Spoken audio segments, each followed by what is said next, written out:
뉴욕시가 여름방학 기간 학생들의 학업 증진을 위해 제공하는 무료 서머 캠프 프로그램인 서머라이징의 신청자가 쏟아지면서 인기를 끌고 있습니다. 뉴욕시 교육국에 따르면 신청을 받기 시작한 25일부터 26일까지 6만 2천 명의 학생들이 프로그램을 신청해 이틀 만에 정원 11만 명의 절반을 넘긴 것으로 나타났습니다. 26일 데일리 뉴스는 지난해 서머라이징 프로그램에 4만 6천 명의 신청자가 몰리는데 6월 15일까지 걸렸던 것과 대비해 상당한 인기를 끌고 있는 것으로 보여집니다. 킨더가든에서 8학년 학생을 대상으로 하는 서머라이징 프로그램은 학생들의 학습 지도는 물론 지역 커뮤니티 단체의 협력을 통해 사회적 정서적 발달을 위한 다양한 실습 및 체험 학습을 제공합니다.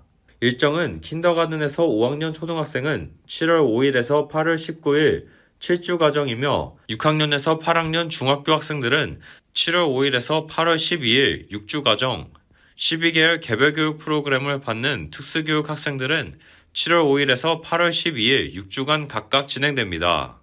신청은 웹사이트에서 선착순으로 접수하고 있으며 교육국은 관심 있는 학생, 학부모 가정은 신청을 서두를 것을 당부했습니다. 메트로폴리탄 교통공사 제노리버 회장 겸 최고 경영자는 26일 전철, 버스, 통근 열차 등 대중교통과 터널, 다리 등 유로도로를 망라해 최근 몇 년 새 증가한 무임승차를 근절하기 위한 대책을 마련하겠다고 밝혔습니다. 또 이에 일환으로 단속과 근절 방안을 찾기 위해 패널을 구성했다고 소개했고 뉴욕시경과 협력해 적극적인 단속을 시행한다고도 전했습니다. 리버 회장에 따르면 전철, 버스, 통근열차 무임승차와 통행료를 내지 않는 등으로 올 한 해 MTA가 입을 손실은 약 5억 달러로 추산됩니다. MTA 통계에 따르면 2018년 전철 무임승차는 전체의 3.4%로 집계됐지만 올해 들어 무임승차 비율은 12.5%로 나타났으며 전문가들은 이 같은 급증에 대해 일정 부분 팬데믹 영향이 있는 것으로 분석하고 버스의 경우 승객 3명 중 1명이 무임승차를 할 정도로 그 비율이 높은 것으로 알려졌습니다. 리버 회장은 무임승차는 정당하게 요금을 지불하는 뉴욕 시민들을 허탈하게 하는 정신적인 위협행위라고 비판했고 실제 수입 손실도 문제지만 더 전파될 수 있어 근절시켜야 한다는 의견입니다. 이를 위해 구성한 패널들은 무임승차 방지를 위한 홍보활동, 저소득 주민에 대한 요금 감면 대책, 단속 방안의 3가지 영역에서 방법을 찾아 올 여름까지 보고서를 낼 계획입니다.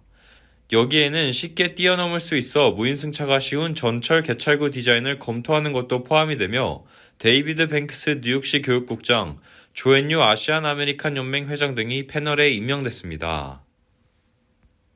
월스트리트저널은 존스 홉킨스 대학의 통계를 인용하여 미국의 코로나19 누적 사망자가 99만 1254명으로 집계됐다고 전했습니다.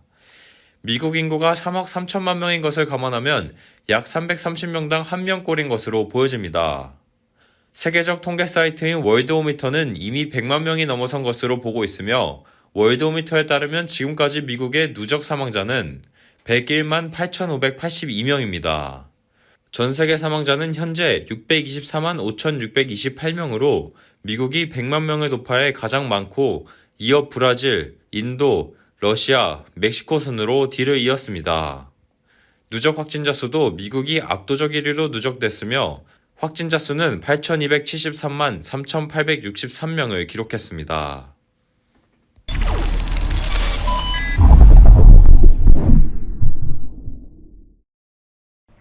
팬데믹이 길어지면서 코로나 감염 후유증, 일명 롱 코비드가 세계 보건 의료계의 심각한 위협으로 떠올랐습니다. 롱 코비드는 코로나19 치료 환자에게 나타나는 다양한 유형의 후유증을 말합니다.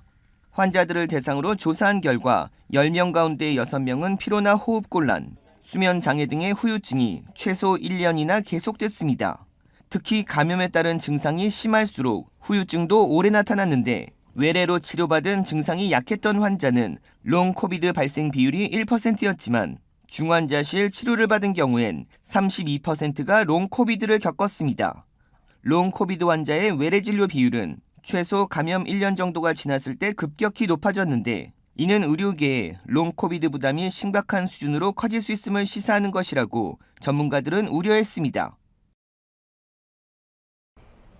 국제금융회사들의 100억 달러의 손실을 안긴 한국계의 미국인 투자자 빌황, 한국명 황성국 씨가 미 연방검찰에 의해 기소됐습니다. 뉴욕 남부지검은 아케고스 캐피털 매니지먼트 설립자인 빌왕 씨와 패트릭 헬리건 재무담당 최고 책임자를 체포해 사기 등의 혐의로 기소했다고 밝혔습니다. 황 씨가 기소된 것은 지난해 3월 국제금융계를 흔든 마진콜 사태 때문입니다.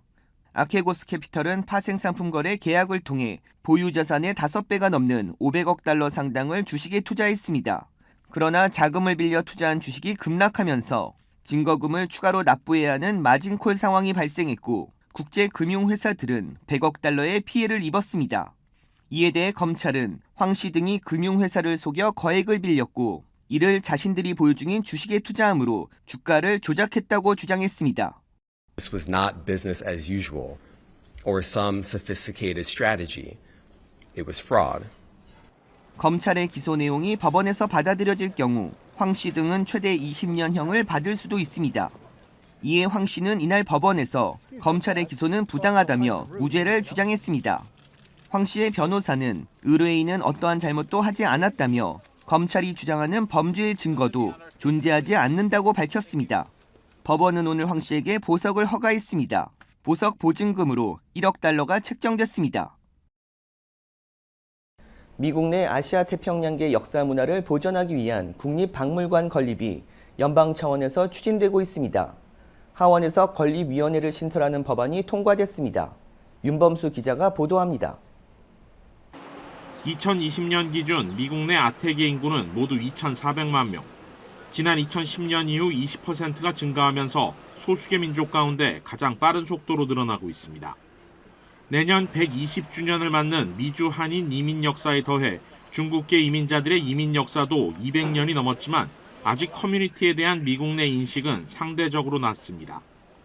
And now more than ever, with the rise in hate crimes like the Atlanta shootings and other acts of violence in New York City and throughout the country, we keep hearing this phrase, "You don't belong here." 아시안 아메리칸에 대한 올바른 역사관을 전파하기 위한 국립박물관 건립 계획은 지난해 5월 그레이스 맥 연방 하원의원이 법안을 발의하면서 본격적으로 논의가 시작됐고 어제 하원에서 건립위원회 설립이 만장일치로 통과됐습니다. 법안은 이제 상원으로 넘어갔는데 이 역시 무난한 통과가 예상됩니다. And the contributions of this community have shaped our nation's infrastructure, economy, culture, and so much more. We must never forget that AAPI history is also American history. 모두 8명의 위원들로 구성될 건립위원회는 앞으로 18개월 동안 박물관 건립 위치와 예산, 필요한 기금 모금에 대한 전략을 세우게 됩니다. 앞서 2004년 건립된 인디언 박물관, 2016년 건립된 아프리칸 아메리칸 박물관의 사례를 봤을 때 위치는 수도 워싱턴 DC가 확실시되고 명칭은 아시안과 하와이 원주민 등을 아울러 아태 역사문화 국립박물관이 될 것으로 보입니다. 필요한 예산은 6억 달러에서 7억 달러 정도로 추산됩니다. 국립박물관인 만큼 예산의 절반가량이 연방 지원금으로 충당되지만 아직 갈 길이 멉니다. 한인사회를 비롯해 아시안 태평양계 커뮤니티가 서로 힘을 모아야 국립박물관 건립이 현실화될 수 있습니다. KBS 뉴스 윤범수입니다.